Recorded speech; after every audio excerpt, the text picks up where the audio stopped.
Hello students, आपका स्वागत है मुद्गल बायोलॉजी में। आज की वीडियो में हम बात करने वाले हैं आपके सेल मीडिएटेड इम्यूनिटी के बारे में। ठीक है, कोशिका माध्यित प्रतिरक्षा। प्रतिरक्षा मेजरली मैंने आपको जब इम्यूनिटी पढ़ाई थी तो दो तरीके की प्रतिरक्षा बताई थी आपकी। एक आपकी सेल मीडिएटेड इम्यूनिटी और दूसरी बताई थी हमने ह्यूमरल इम्यूनिटी। ठीक है, तो सबसे पहले हम इसके बारे में बात करेंगे, अगले लेक्चर में हम इसके बारे में बात करेंगे। तो सेल मीडिएट इम्यूनिटी हमें नाम से ही क्लियर हो रहा है कि यहाँ पर सारी जो इम्यूनिटी है वो सेल्स की वजह से होगी हमारे। ठीक है, यानी कि कोशिकाएं काम आएंगी हमारी। तो हम बात करें कि कौन कौन सी कोशिकाएं मेजरली इसमें वर्क करती हैं। तो कुछ आपकी मैक्रोफेजेज जो सेल्स होती हैं वो इसके अंदर काम करती हैं। दूसरी आपकी मेजरली टी सेल्स इसके अंदर काम करती हैं, जिनका दूसरा नाम है टी लिम्फोसाइट्स। ठीक है, ये कोशिकाएं आपकी मेजरली इसके अंदर वर्क करती हैं। दूसरी इसकी इम्पोर्टेंट बात कि ये जो इम्यूनिटी है आपकी, ये इम्यूनिटी सेल्स डिपेंडेंट इम्यूनिटी के अंदर आती है। ठीक है, यानी कि ये किस पर डिपेंड करती है, ये कोशिकाओं पर डिपेंड करती है। अगर ये कोशिकाएं हमारी बॉडी के अंदर नहीं होंगी तो ये इम्यूनिटी वर्क नहीं कर पाएगी।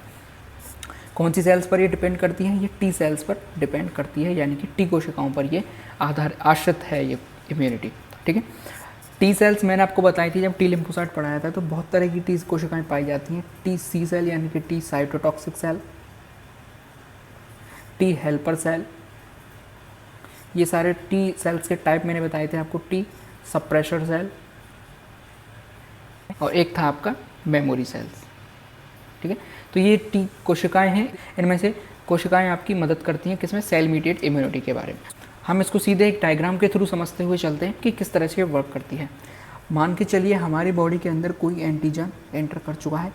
उसका मीडियम कुछ भी हो सकता है, या वो फूड के थ्रू हमारी बॉडी के अंदर गया है, या फिर वाटर के थ्रू हमारी बॉडी के अंदर गया है, कुछ भी सही। ठीक है, वो एक बार हमारी बॉडी के अंदर एंटर हो चुका है। अब हमारी जो बॉडी के अंदर कुछ एंटीजन प्रेजेंटिंग सेल्स घूमती हुई रहती हैं। ठीक है, एंटीजन प्रेजेंटिंग सेल्स किन्हें कहते हैं, जो कि एंटीजन को प्रेजेंट करती हैं या फिर उसको रिप्रेजेंट करती हैं। तो वो कौन कौन सी कोशिकाएं हैं, पहली आपकी मैक्रोफेजेस सेल्स हैं, कुछ होती हैं आपकी डेंड्रियोटिक सेल्स। ठीक है, कुछ आपकी डेंड्रियोटिक सेल्स होती हैं, कुछ मैक्रोफेजेस सेल्स होती हैं जो कि पूरी बॉडी के अंदर हमारे घूमती हुई रहती हैं, ब्लड में। ठीक है, पूरी ब्लड में हमारी ये घूमती हुई रहती है। कोई एंटीजन मेरी बॉडी के अंदर आ जाता है तो सबसे पहले इनका काम होता है कि उसको हैंडल करना। तो जैसे ही ये एंटीजन हमारी बॉडी के अंदर एंटर करेगा, ब्लड में घूमती हुई मैक्रोफेजेस सेल्स या फिर हमारी डेंड्रियोटिक सेल्स को नोटिस करेंगे, और नोटिस करने के बाद आपकी मैक्रोफेजेस जो सेल्स हैं वो इसको अपने अंदर इनगल्फ कर जाएंगी। ये कौन सी कोशिकाएं हैं आपकी, मैक्रोफेजेस सेल्स।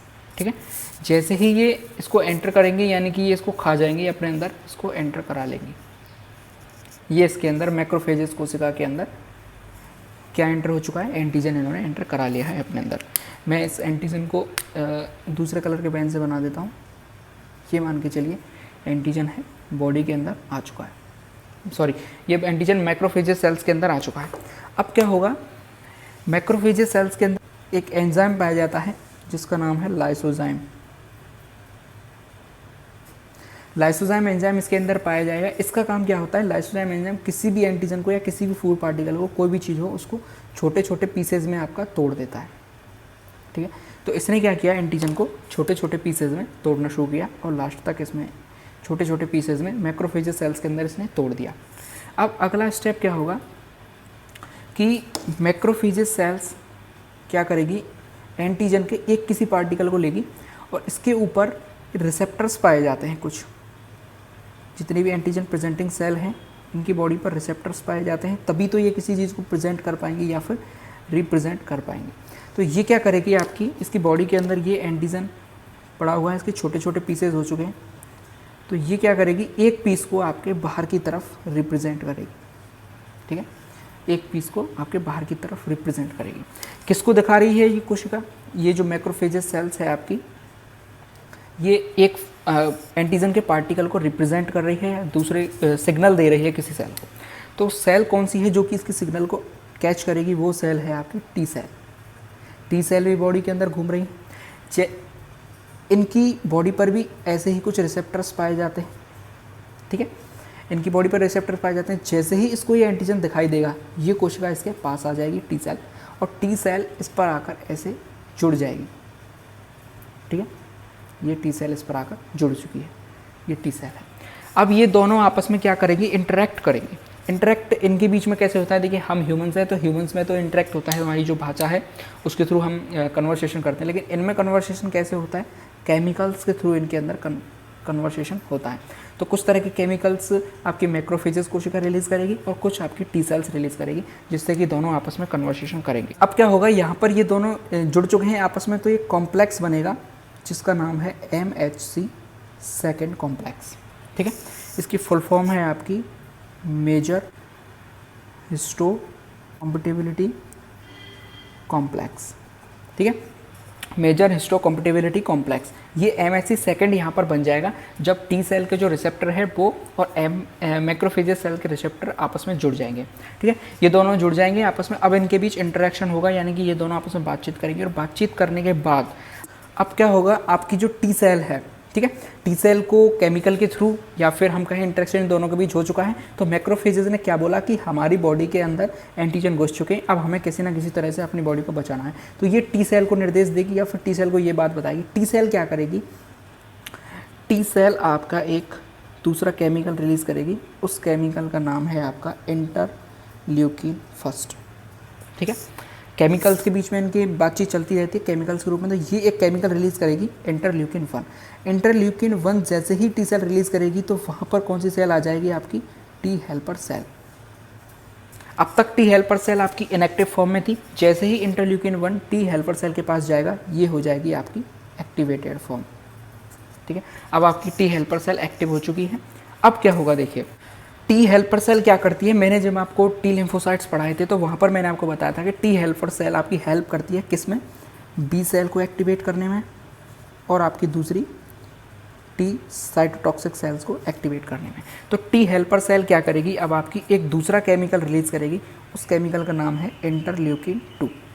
ठीक है, जैसे ही इंटरल्यूकिन 2 रिलीज़ करेगी तो बॉडी के अंदर आपकी टी साइटोटॉक्सिक सेल घूम रही हैं, वो अभी इनएक्टिव फॉर्म में थी, लेकिन जैसे ही उनके पास इंटरल्यूकिन 2 पहुंचा, वो एक्टिवेट फॉर्म में हो चुकी हैं। मैंने आपको बताया था टी साइटोटॉक्सिक सेल क्या करती हैं, आपकी एक साइटोटॉक्सिन्स रिलीज़ करती हैं। ठीक है, एक जहरीला केमिकल रिलीज़ करती है जिसे साइटोटॉक्सिन बोला जाता है, और उस साइटोटॉक्सिन का नाम है आपका परफोरिन। जब मैंने आपको टी लिम्फोसाइट के बारे में बताया था, वहाँ भी मैंने आपको परफोरिन के बारे में बताया था। तो ये परफोरिन क्या करेगा, टीसी सेल यानी टी साइटोटॉक्सिक सेल के द्वारा परफोरिन रिलीज़ किया जाएगा। ये परफोरिन आपका जाके सीधा एंटीजन पर अटैक करेगा। परफोरिन कैसे काम करता है, देखिए मान के चलिए ये एंटीजन की बॉडी है, परफोरिन जैसे ही इसके ऊपर आएगा, केमिकल इसके ऊपर अटैक करेगा, तो ये इसकी बॉडी के अंदर होल कर देता है। ठीक है, मान के चलिए इसने होल करके उस बॉडी को ऐसे कर दिया, एंटीजन की बॉडी को। अब क्या होगा कि बॉडी के अंदर छेद हो चुके हैं बहुत सारे, तो हमारी बॉडी में या फिर हम कहें ब्लड वेसल्स के अंदर बहुत सारा फ्लूइड हमारे अंदर भरा रहता है, तो वो फ्लूइड इसके अंदर चला जाएगा। साथ ही साथ ग्रेनुअल्स जो हमारी ब्लड के अंदर बहते रहते हैं वो इसके अंदर चली जाएंगे, और ग्रेनुअल्स जब इसके अंदर पहुंच जाएंगे तो ये एक गुब्बारे की तरह हम इसको वो करें, इसकी तुलना यदि गुब्बारे से करें तो गुब्बारे में एक लिमिटेड हवा हम भर सकते हैं, उसके बाद वो फट जाता है। तो सेम इसी तरह जब इसमें बहुत सारी चीज़ भरती जाएंगी तो एक लिमिट के बाद ये रप्चर कर जाएगा, और रप्चर करने के बाद ये आपका जो एंटीजन है ये किल हो जाएगा। तो इस तरह से आपकी सेल मीडिएटेड इम्यूनिटी जो है वो वर्क करती है। सेल मीडिएटेड इम्यूनिटी का दूसरा नाम क्या है, सेल डिपेंडेंट इम्यूनिटी, यानी कि ये सेल्स सेल पर डिपेंड रहती है। एक बार मैं इसको समराइज़ कर देता हूँ जिससे आपको ईजिली समझ आ जाए। मान के चलिए बॉडी के अंदर हमारी एंटीजन आ चुका है। एंटीजन जैसे ही हमारी बॉडी के अंदर एंटर करेगा, ब्लड में हमारे घूम रही मैक्रोफेजेस कोशिकाएं, जिन्हें हम एंटीजन प्रेजेंटिंग सेल भी कहते हैं, वो आपकी मैक्रोफेजेस कोशिका हो सकती हैं, वो आपकी डेंड्रिटिक सेल्स हो सकती हैं। कोई भी कोशिका आपकी घूम रही है ब्लड के अंदर, उसने इसको पहचान लिया। पहचानने के बाद फैगोसाइटोसिस से क्रिया होती है किसी भी चीज़ को अपने अंदर ले लेना। कोई भी सेल अगर किसी भारी पार्टिकल को या किसी भी पार्टिकल को अपने अंदर ले लेती है तो उस क्रिया को बोला जाता है फैगोसाइटोसिस। तो फैगोसाइटोसिस के द्वारा एंटीजन को इनगल्फ कर लिया जाएगा, यानी अंदर ले लिया जाएगा, और मैक्रोफेजेस जो सेल है उसके अंदर एक एंजाइम रिलीज होगा जिसका नाम है लाइसोजाइम। लाइसोजाइम एंजाइम आपका एंटीजन को छोटे छोटे पार्टिकल्स में तोड़ देगा, छोटे छोटे पार्ट्स में वो डिवाइड हो जाएगा, और डिवाइड करने के बाद ये मैक्रोफेजेस सेल्स क्या करेगी, अपनी जो रिसेप्टर्स हैं इन रिसेप्टर्स का एक और नाम है एंटीजन प्रेजेंटिंग रिसेप्टर्स, ठीक है, जो कि एंटीजन प्रेजेंटिंग सेल पर जो रिसेप्टर पाए जाते हैं उन्हें बोला जाता है एंटीजन प्रेजेंटिंग रिसेप्टर। इन रिसेप्टर्स पर ये जो पार्टिकल है एंटीजन के उनको दिखाया जाएगा और जैसे ही ये संकेत दिया जाएगा, ये सिग्नल के रूप में काम करता है, ये सिग्नल मिलेगा आपका ब्लड में घूम रही टी सेल को, ठीक है। टी लिम्फोसाइट को जैसे ही ये सिग्नल मिलेगा वो इसके पास आएगी और इसके पास आने के बाद वो अपने रिसेप्टर्स निकालेगी और रिसेप्टर निकालने के बाद ये दोनों आपस में कुछ कन्वर्सेशन करेंगे केमिकल्स के थ्रू। केमिकल्स इन दोनों में रिलीज़ होंगे। रिलीज़ होने के बाद ये जो इसके पास जो इन्फॉर्मेशन है मैक्रोफेजेस के पास कि कोई हमारी बॉडी के अंदर एंटीजन एंटर कर चुका है, आप जाके अपनी टीम बुला के लाइए। तो टीसी सेल तो यहाँ पर जो कॉम्प्लेक्स बनेगा इन दोनों को, ये इस कॉम्प्लेक्स का नाम है आपका MHC सेकेंड मेजर हिस्टोकम्पेटिबिलिटी कॉम्प्लेक्स। तो इसके पास सूचना आएगी टीसी सेल के पास। टीसी सेल क्या करेगी, अब टीसी सेल एक दूसरा केमिकल रिलीज़ करेगी जिसका नाम है इंटरल्यूकिन 1। इंटरल्यूकिन 1 रिलीज़ करके आपकी टी हेल्पर सेल हुई आपकी, T suppressor cell, T cytotoxic cell, ये सारी टी सेल्स का फैमिली हैं या फिर ये टी सेल के टाइप हैं। तो ये अपनी एक फैमिली के लोग को तैयार करेगी, टी हेल्पर सेल को एक्टिवेट करेगी, किसके थ्रू, इंटरल्यूकिन 1 के थ्रू। इंटरल्यूकिन 1 के थ्रू टी हेल्पर सेल को एक्टिवेट किया जाएगा और टी हेल्पर सेल जो है वो दोबारा एक केमिकल रिलीज़ करेगी, उस केमिकल का नाम है इंटरल्यूकिन 2। इंटरल्यूकिन 2 रिलीज़ करने के बाद टी हेल्पर सेल एक्टिव करेगी टी सी सेल को या फिर टी साइटोटॉक्सिक सेल को। साइटोटॉक्सिक सेल जिनको मैंने आपको नेचुरल किलर सेल्स भी बताया था, ये क्या करती हैं, इनका काम सिर्फ मारना है। ये साइटोटॉक्सिन रिलीज़ करती हैं, उस साइटोटॉक्सिन का नाम है परफोरिन।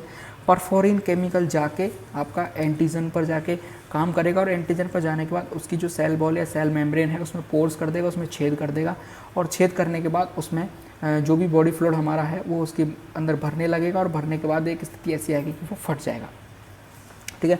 तो इस तरह से हमारी बॉडी के अंदर जितने भी एंटीजन हैं उन सबको इस तरह से मार दिया जाएगा अगर इनके बस में होगा तो। अगर सेल मेडिएटेड इम्यूनिटी के बस का ये काम नहीं है, कुछ ज़्यादा ही संख्या में अगर एंटीजन आ चुके हैं तो फिर उसको ह्यूमरल इम्यूनिटी के लिए भेजा जाएगा। तो ये सिंपल वे में मैंने आपको सेल मेडिएटेड इम्यूनिटी समझाने की कोशिश की है। मैं ये आशा करता हूँ कि आपकी समझ में आ चुका होगा। अगर वीडियो अच्छी लगी हो तो लाइक करें, चैनल को सब्सक्राइब जरूर करें। देश से प्यार करें, माता पिता से प्यार करें। जय हिंद।